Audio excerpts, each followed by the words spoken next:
Hello student, नमस्कार। Welcome to my YouTube channel. आज हम पढ़ेंगे कक्षा 12 पॉलिटिकल साइंस से समकालीन विश्व राजनीति पुस्तक का अध्याय नंबर 6 अंतर्राष्ट्रीय संगठन।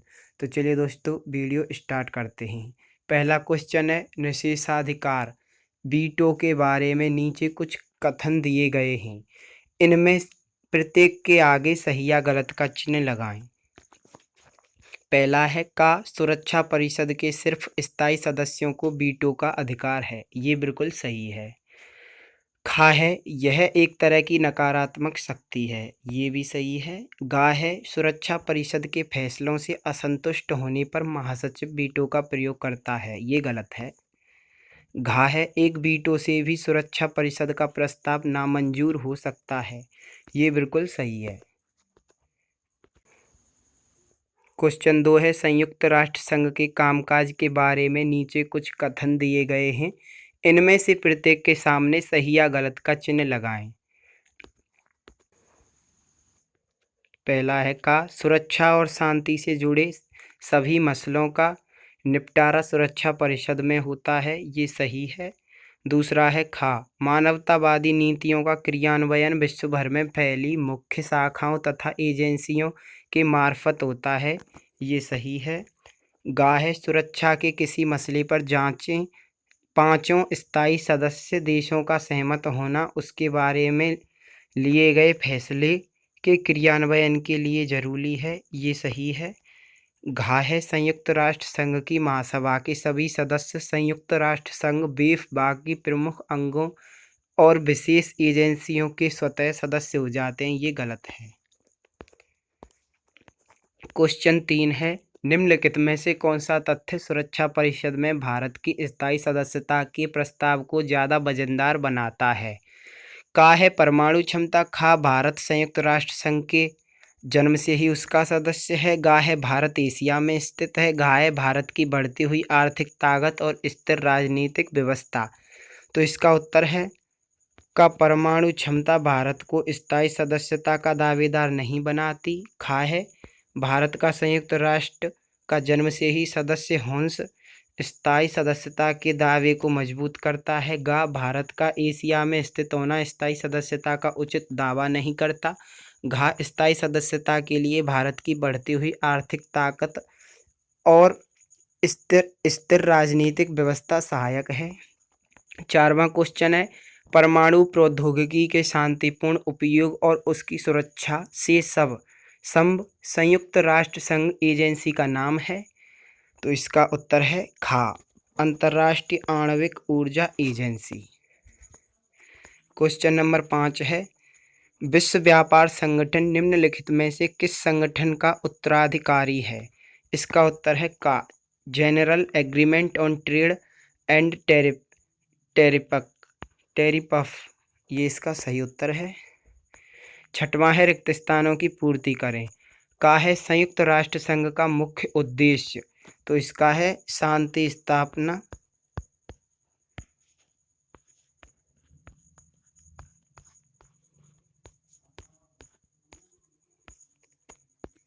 दूसरा हमारा रिक्त स्थान है खा है, यानी कि संयुक्त राष्ट्र संघ का सबसे जाना पहचाना पद ये यहाँ पर है महासचिव का है, यानी ये महासचिव का पद है सबसे जाना पहचाना। गा संयुक्त राष्ट्र संघ की सुरक्षा में 5 स्थायी और 10 अस्थायी सदस्य हैं, ये हमारी गा में रिक्त स्थान था। घा है रिक्त स्थान संयुक्त राष्ट्र संघ के वर्तमान महासचिव हैं, इसका उत्तर है श्री वॉन मून, इसका उत्तर था रिक्त स्थान में भरा जाएगा। चाहे मानवाधिकार की रक्षा में सक्रिय 2 स्वयंसेवी रिक्त स्थान और रिक्त स्थान हैं, तो इसका उत्तर है संगठन पहली खाली जगह में आएगा ये एमनेस्टी इंटरनेशनल और दूसरी खाली जगह में आएगा ह्यूमन राइट्स वॉच है, ह्यूमन राइट्स वॉच है। क्वेश्चन नंबर 7 है संयुक्त राष्ट्र संघ की मुख्य शाखाओं और एजेंसियों का सुमेल उनके काम से करें, यानी इन 1 से लेकर 10 तक दिए हुए हैं और ये का से लेकर जा तक दिए हुए हैं। 1 से लेकर 10 तक का से लेकर जा से मिलान करना है, जो इस प्रकार है, यहाँ पर दिया हुआ है। इसे देख लीजिए दोस्तों, इसका आप स्क्रीनशॉट ले लें। क्वेश्चन नंबर 8 है, सुरक्षा परिषद के क्या कार्य हैं? उत्तर, सुरक्षा परिषद के निम्नलिखित प्रमुख कार्य हैं। पहला है, यह संस्था संपूर्ण विश्व में शांति बनाए रखने के लिए जिम्मेदार है और किसी भी मसले पर विचार कर सकती है जिसमें विश्व शांति के लिए खतरे का अंदेशा हो। दूसरा है, सुरक्षा परिषद अपने निर्णय यह प्रस्ताव को लागू करवाने के लिए सैनिक कार्यवाही भी कर सकती है, जैसे कि इराक में सैनिक कार्रवाई का निर्णय सुरक्षा परिषद का था। तीसरा है, किसी देश द्वारा आंतरिक मसले पर भेजी गई शिकायत या द्विपक्षीय के मामलों पर झगड़े का निर्णय कर सकती है। क्वेश्चन नंबर 9 है, भारत के नागरिक के रूप में सुरक्षा परिषद में भारत की स्थायी सदस्यता विपक्षी का समर्थन आप कैसे करेंगे? अपने प्रस्ताव का औचित्य सिद्ध करें। तो इसका उत्तर है, भारत के नागरिक के रूप में मैं निम्न कारणों से समर्थन करता हूँ। पहला कारण है, भारत शुरू से ही संयुक्त राष्ट्र संघ का सदस्य रहा है। दूसरा कारण है, भारत का संयुक्त राष्ट्र संघ के सिद्धांतों, उद्देश्यों, कार्यक्रमों में पूरा विश्वास है। भारत में अंतर्राष्ट्रीय स्तर पर महामारियों, प्राकृतिक आपदाओं के समय पूरा सहयोग किया है। तीसरा है, भारत की संस्कृति अत्यंत प्राचीन है। यहाँ के महान संतों, समाज सुधारकों ने सदैव विश्व कुटुंब, अहिंसा, शांति, भाईचारा और पारस्परिक सहयोग का समर्थन किया है। चारवां है, चीन के बाद भारत की जनसंख्या विश्व में सर्वाधिक है। पांचवा है, भारत विश्व का सबसे बड़ा लोकतंत्र है। छठवां कारण है, भारत ने सदैव ही शीत युद्ध और सैन्य गुटबंदी युद्ध के लिए परमाणु अस्त्र शस्त्रों के प्रयोग का विरोध किया है। क्वेश्चन 10वां है, संयुक्त राष्ट्र संघ के ढांचे को बदलने के लिए सुझाए गए उपायों के क्रियान्वयन में निम्न कठिनाइयां आ रही हैं। इसका उत्तर है, पहली कठिनाइयां आ रही है, जो देश अब भी संयुक्त राष्ट्र के सदस्य नहीं हैं, उन्हें सदस्य बनने के लिए राजी किया जाए। चीन, तिब्बत और ताइवान को स्वतंत्र सदस्यता दिए जाने का विरोध करता है, जबकि अनेक सदस्य उसका समर्थन करते हैं। दूसरा है, सभी सदस्यों को एकमत होने का अधिकार होना चाहिए और वह व्यक्तिगत तौर पर गुप्त महासभा में बहुमत से होना चाहिए। बड़ी शक्तियां अंतर्राष्ट्रीय मंच पर अपनी हेकड़ी या वर्चस्व बनाए रखने के लिए इसकी अनुमति नहीं देती हैं। तीसरा है, परिषद में 5 के बजाय 15 स्थायी सदस्य हों। यह सदस्यता विश्व के 50 राष्ट्रों के क्रमानुसार नंबर से दी जानी चाहिए। ऐसा 5 स्थायी सदस्य नहीं देना चाहते। चारवां है, बदले हुए विश्व वातावरण में Bharat, Japan, Germany, Canada, Brazil, दक्षिण अफ्रीका को सदस्यता दी जानी चाहिए। पांचवा है, पर्यावरण की समस्याओं, आतंकवाद की समस्याओं, परमाणु अस्त्र शस्त्र को समाप्त करने के मामलों में संयुक्त राष्ट्र संघ के सभी सदस्यों को पूरा सहयोग करना चाहिए। 11वां है, हालांकि संयुक्त राष्ट्र संघ युद्ध और इससे उत्पन्न विपदा को रोकने में नाकामयाब रहा है, लेकिन विभिन्न देश अभी भी इसे बनाए रखना चाहते हैं। संयुक्त राष्ट्र संघ को एक अपरिहार्य संगठन मानने के क्या कारण हैं? इसका उत्तर है, यह सच है कि अपने जीवन काल के लगभग 65 वर्षों में संयुक्त राष्ट्र संघ विश्व के अनेक भागों में छिड़े अनेक राष्ट्रों के मध्य संघर्षों और युद्धों को पूरी तरह रोक नहीं सका। यह भी सही है कि प्रत्येक युद्ध का दुष्परिणाम प्रभावित लोगों को जान माल और सम्मान की हानि के रूप में झेलना पड़ा है।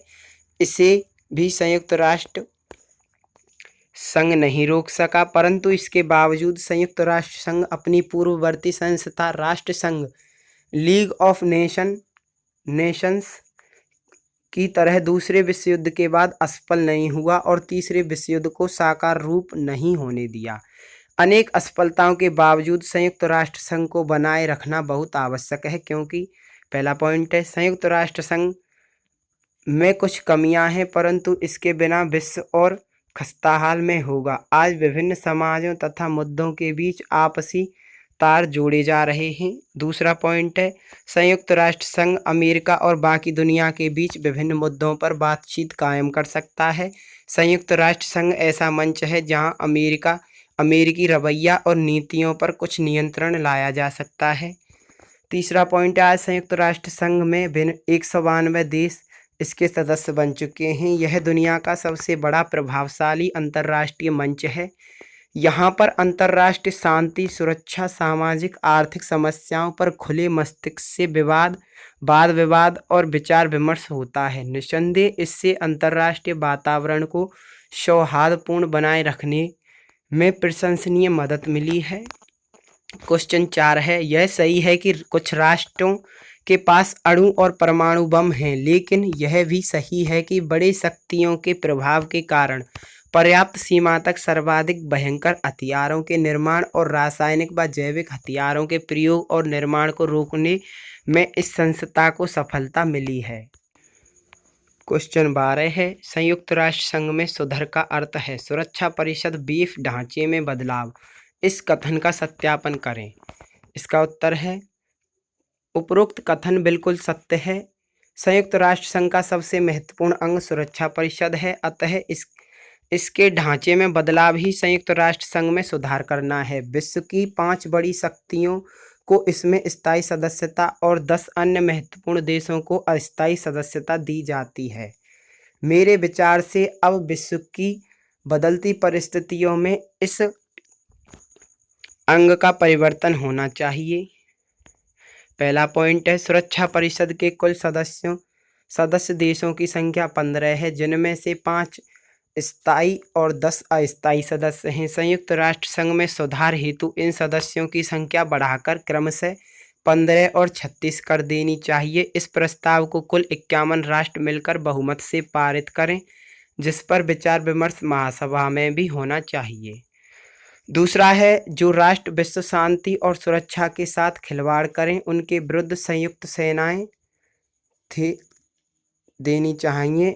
इस बात का निर्णय महापरिषद के सदस्य राष्ट्र या विशेष बहुमत से कर सकते हैं।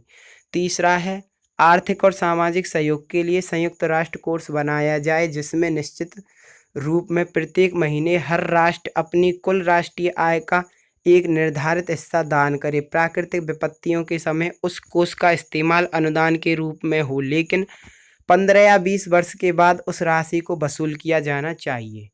चारवां है, सुरक्षा परिषद को स्थायी तौर पर अंतर्राष्ट्रीय शांति सेना बनानी चाहिए, जिसमें प्रत्येक सदस्य राष्ट्र अपने क्षेत्रफल और जनसंख्या के आधार पर मानवीय और अन्य सहयोग दे। दोस्तों, ये था हमारा आज का वीडियो। अगर आपको ये वीडियो पसंद आया हो तो इस वीडियो को करें लाइक, चैनल को करें सब्सक्राइब और बगल में आ रहे घंटी के बटन को दबाएं, ताकि अगले आने वाले वीडियो सबसे पहले आप तक पहुंच सकें। अगर वीडियो में कोई त्रुटि हुई हो तो उसके लिए क्षमा।